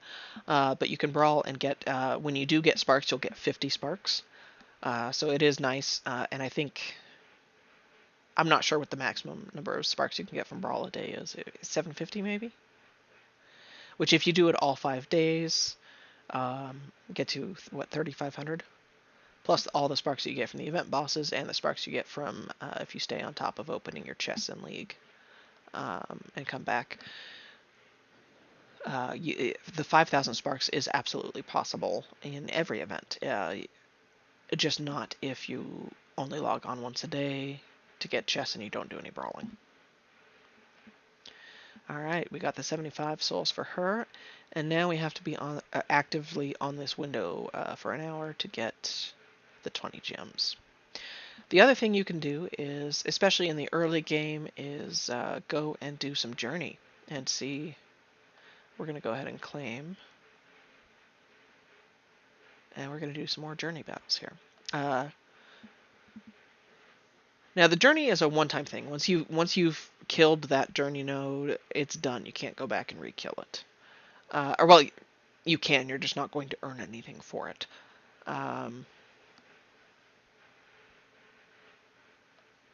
You know what? Very nice. Stick her right in the middle with some extra attack.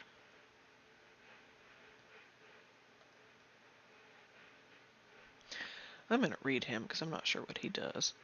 So he gets +3 for each hero around himself. That's when he gets played. And then on death, he deals 44 to a random female enemy. Oh. Aren't you just mean?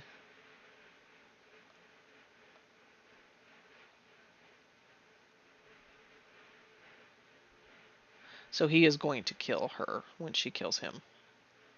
Oh, unless we silence. Yes, that's what we want.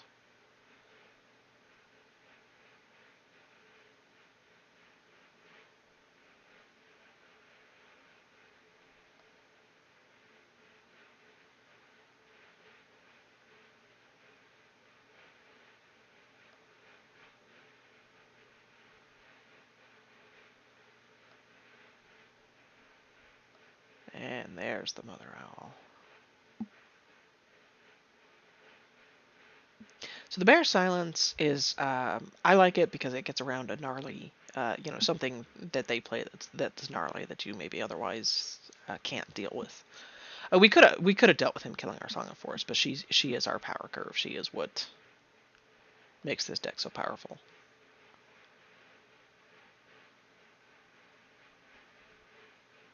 Between her and Mother Owl.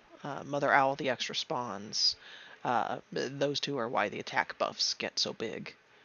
Mother Owl, when an ally appears, she gives +2 to all allies, regardless of, they don't need to be nature. But so every time she summons an owl every turn, that's +2 attack to everybody. And then when you play somebody, that's another +2 attack to everybody. So that's 4 attack every turn, unless you play somebody that summons something. And then she, oops, end of turn gives +5 damage to nature allies. So because the majority of our deck is nature, they're getting +9 attack every turn. The Song of Forest is just so powerful.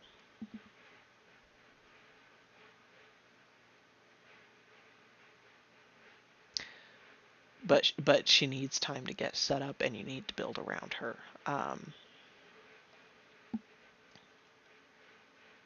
Now, if you have the block deck, I do want to go show you, and I think I will do another block video, maybe now that I have a few more of the cards.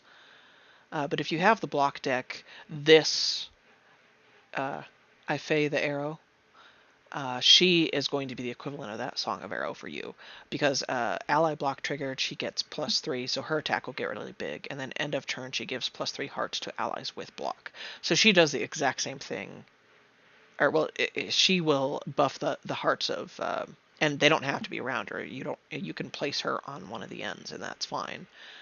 So her placement doesn't matter. She doesn't block, or she doesn't buff the attack of the whole team. She just buffs her own attack. But if you protect her, she will just get really really big, and she is kind of your win con in the block deck. So it's and then I think.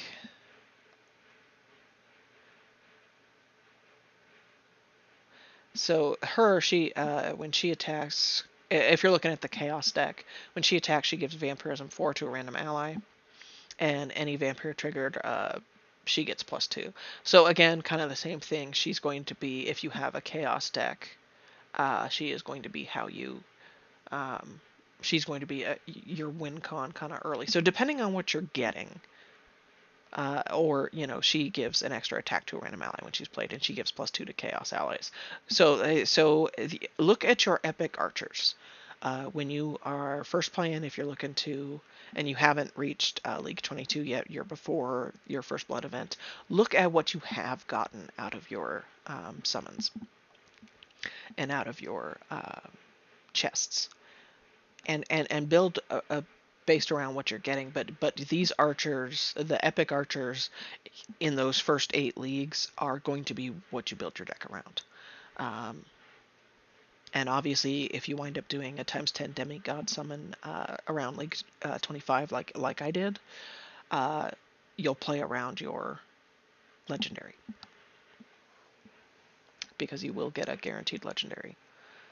So you don't have to go nature with Song of Forest.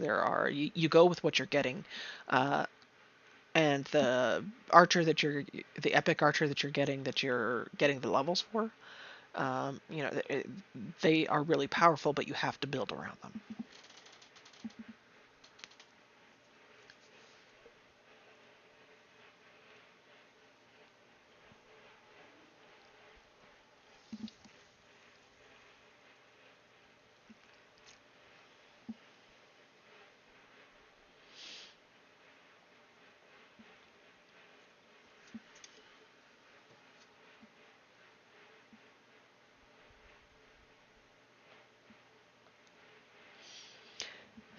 And again, I don't want to play an archer without something in front of her, and I don't want to play Song of Forest on the end, which is why I didn't play her behind the building.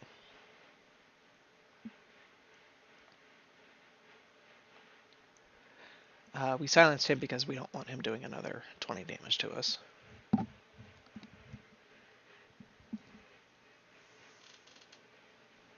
As we get set up here.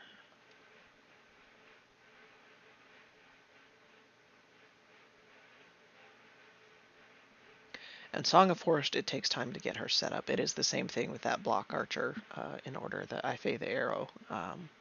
She needs time to get set up, and block is kind of the equivalent of this nature slow deck with the buffing. The block deck needs time to get set up, but if you get the block deck going, it goes nuts.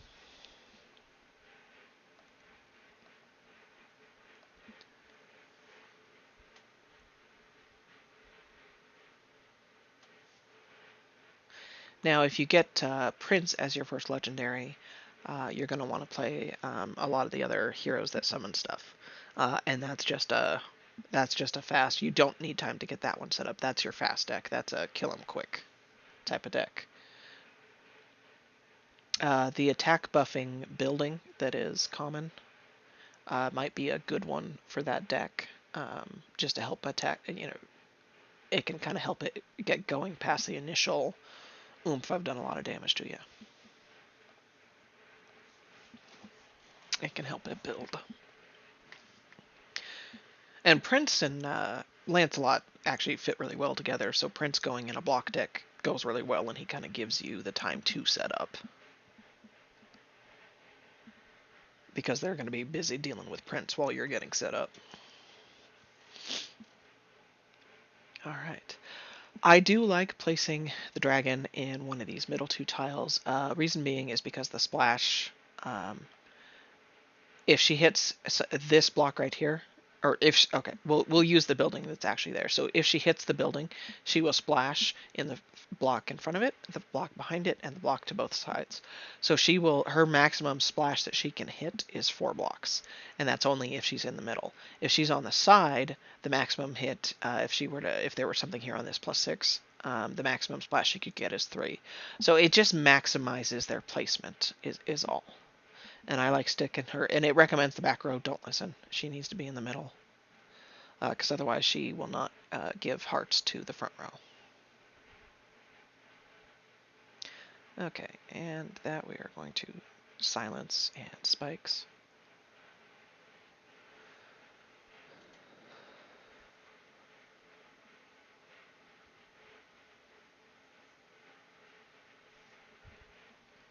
This guy has Pierce.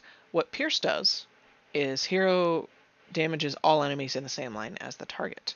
The reason why it didn't proc and do damage to our heroes or our ranged is because melee can't hit flyers. So if they have something like that that procs on hit, splash also procs on hit, by the way, um, and they have a target in front of them that they can't hit, that on hit effect does not trigger. Yeah, we'll do that. We're getting zapped because so ally appears, she gives them Pierce 4, and nature enemy appears, she deals 6 damage to him or her. So she's a anti-nature is what she is. I am so offended. But that's the Song of Forest. She gives 7 hearts to allies around herself every turn. So just having, and I did spend. She was the one that I spent some coins for in the that dark tower, the black market. That's why she's so high and why she's so amazing. She's amazing even at level 1, but the fact that I have her at level something. Hold on.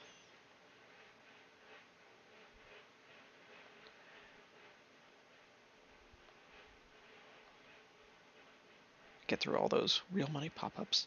The fact that I have her at, oh, I didn't level her. Woo. She is getting expensive to level. But I don't need that many more souls for her to be able to level her again to level 9, and she'll get +6 hearts. But that's why she's so amazing, is she is level 9. Everything else, I have level 5 of the dragon because I spent to get the dragon. And then I have level 5 of this guy because I just got a lot of him out of my various chests. So as you level things up, and that's why you need to focus on what you're getting. Like, if I were to put these 2 chaos in, they'd only be level 2, which is fine. Our nature owl is only level 2 as well, but compared to the rest of the deck, they're not going to be as good. So putting them in, you want to, and they're not going to work with the nature aspect that I have, whereas she does. She buffs nature allies, so she works with the deck better.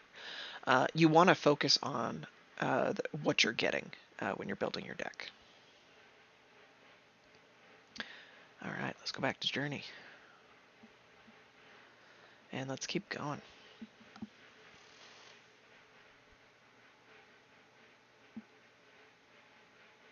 We do have something to place the Song of Force behind, so we're going to do that. Because we want to be giving this end of turn deals 10 to a random enemy, so that's really nice. We want to be giving that some extra hearts and some extra love. And ally appears, gives them +4, so she makes everything a little beefier. That's okay. With our attack buffing, we will get there.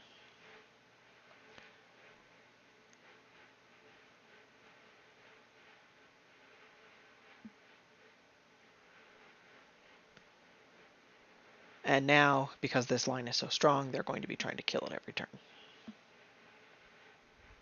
So now we're going to make another strong line. And really make it so every turn, that mother owl summons one of these owls that on attack gives -3 to attacked enemy. So anything that they place to kill these owls will give them minus, and then the purple owl also gives end of turn gives -3 to random enemy, and then Mother Owl herself gives -2 to enemies. So there's a lot of we're taking away their ability to damage us while buffing our own, and that is just the power of this deck.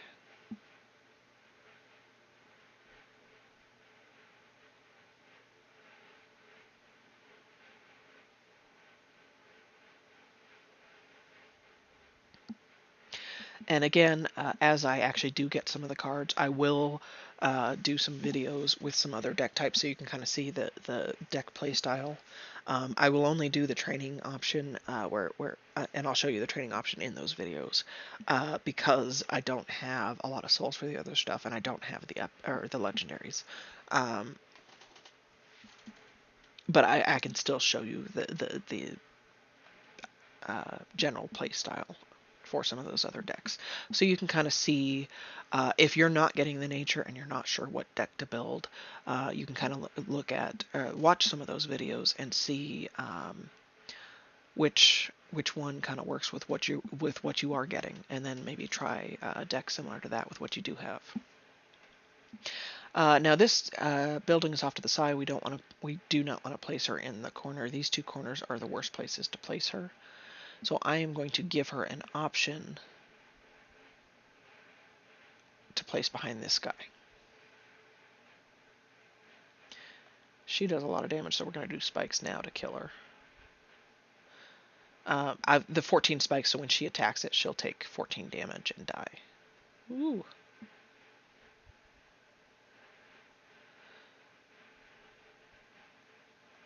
You know what? We can't let him hit us again. That is just too much damage.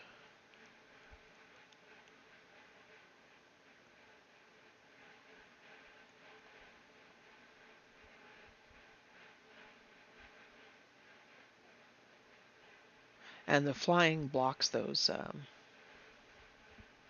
big guys. Now, Mother Owl, it doesn't matter where you place her. That's why I place her behind the building, and we want to place her, in the radius of the Song of Forest.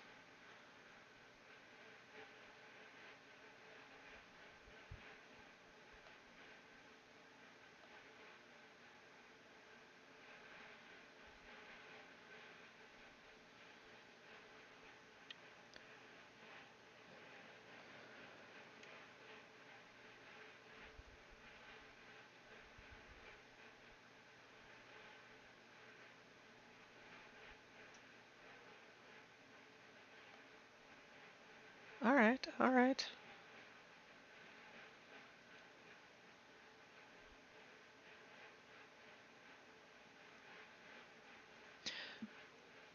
Now we'll do spikes. My original thought was I would give these buildings the hearts, but they had other ideas.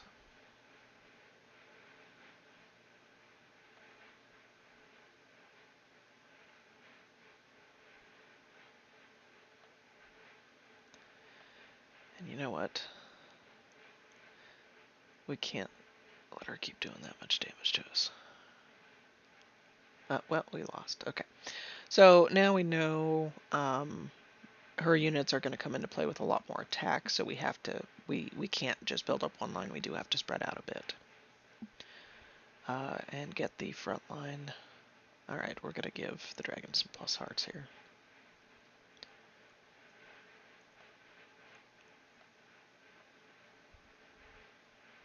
This way she only has one line she can build up, and it's getting hurt by those spikes.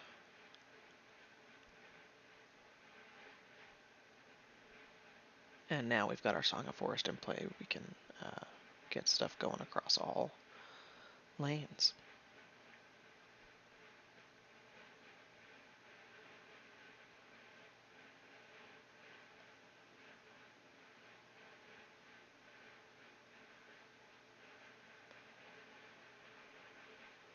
So there is still... So instead of going one line and focusing on the archers, I had to focus more on the melee guys. And depending on what you're facing, depending on... the journey bosses, if you try once and you lose, that doesn't mean you can't beat it. Just try it again and try a different method. In that case, because they were doing so much damage to us, we had to protect all lanes. This one, we're going to go ahead and place her first, the Mother Owl first, because we have something to place her behind.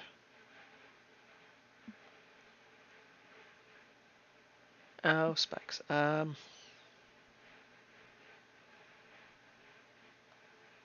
That's okay. We'll let her kill the owl.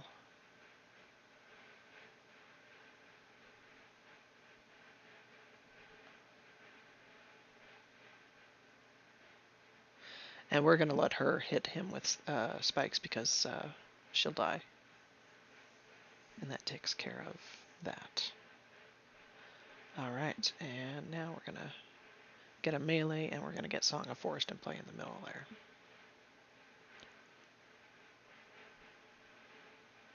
I'm always looking at that. Oh, dang it. The Song of Forest, you want to set up behind something and in one of these middle two blocks.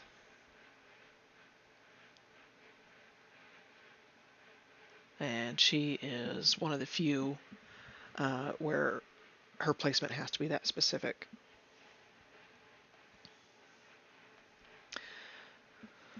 The dragon with the splash damage is better in one of the middle two lines, but it doesn't. She doesn't have to be in the front row. She can be in any of these 4 blocks. The dragon can. You just don't want her behind anything. And because we do have the Mother Owl that likes to summon archers, and the archers can only be in these back 2 columns, I play my melee on the front line only. There are play styles where you want to play further back, your melee further back. You know what? I'm going to place him right here. Because if we do get a Song of Force, we can place them right behind. So ally appears, gives him or her +8. We are going to do spikes and go ahead and get rid of that.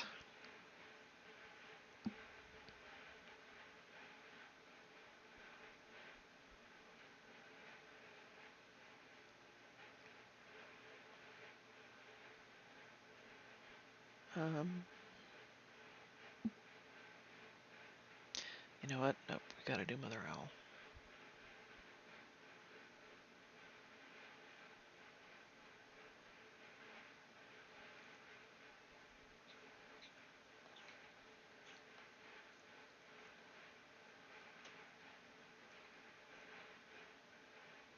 And then we do need to kill this eventually.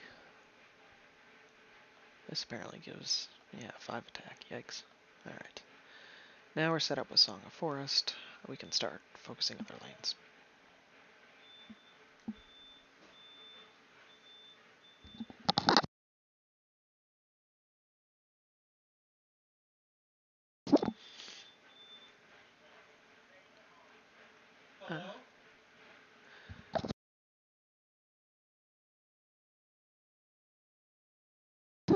Alright, and the powerful lane, we should be able to kill her next turn. Oh, maybe not.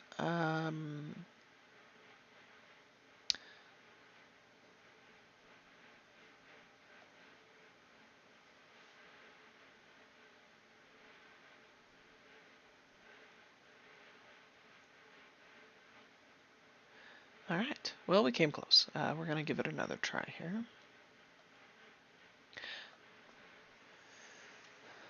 So I think we need to set up and kill this. That plus attack every turn is just a little monstrous.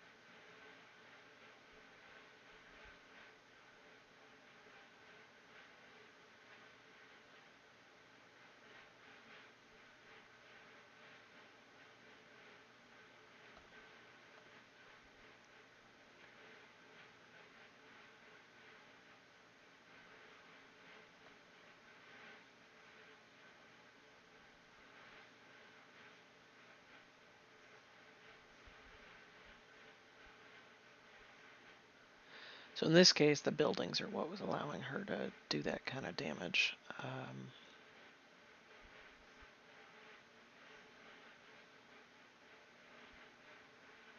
So we needed to deal with the buildings.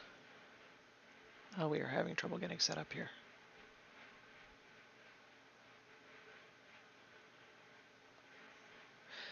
We will kill her.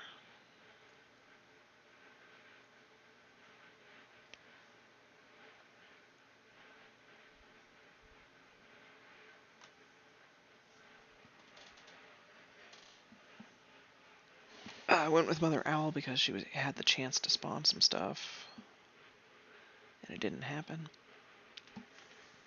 Alright, so we definitely do need to kill the buildings.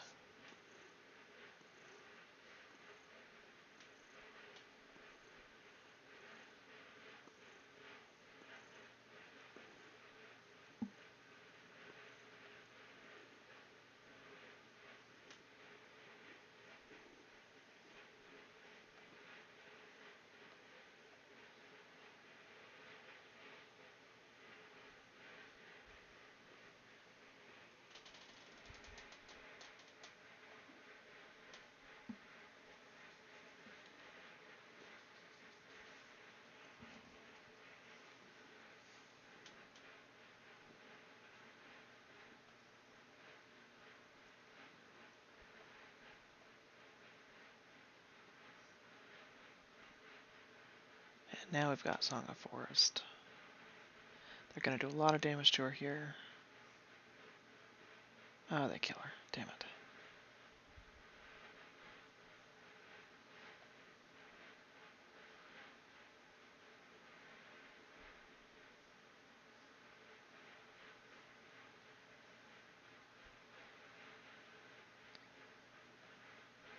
End of turn deals 5-2 damage to all heroes except order. Alright. That is how she's doing it.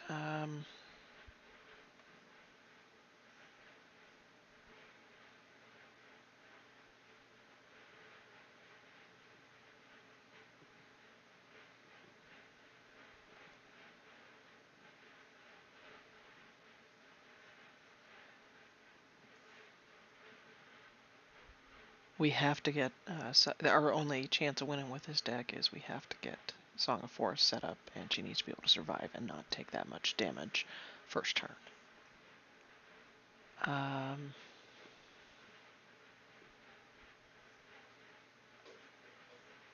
She's order, so she's not going to take that extra damage.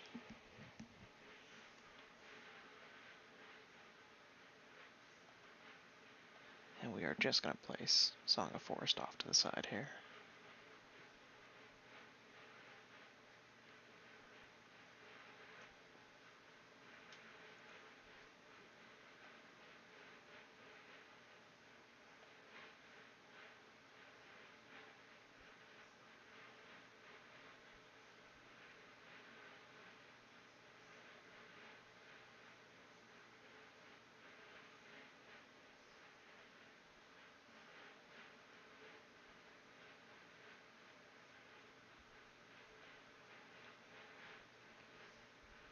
Now we can start working on killing some of the other stuff.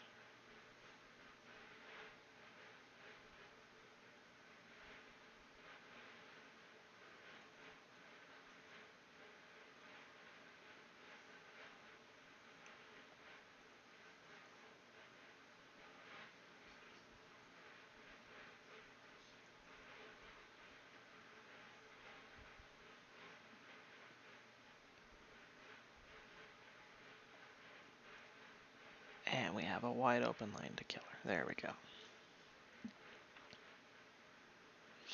So it took a few times, and we had to learn each time. Something that we had to do different to play or to win.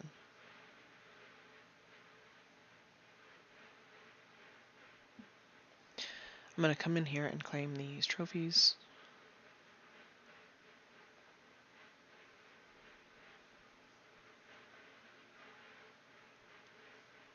And we're going to keep going.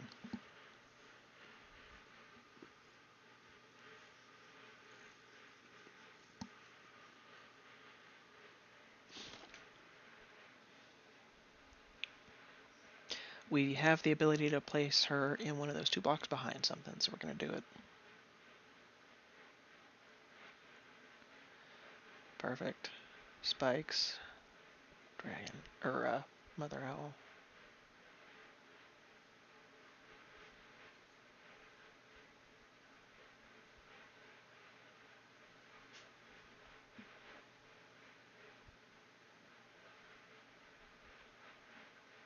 Start doing some damage to these buildings here.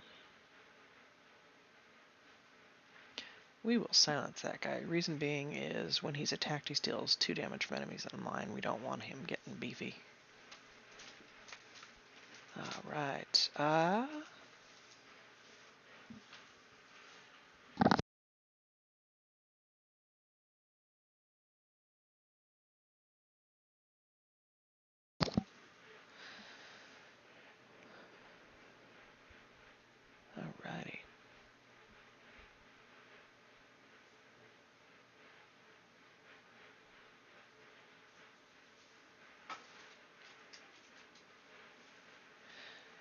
And, alright, I do have some chores to do, so I'm going to go ahead and end the video right there.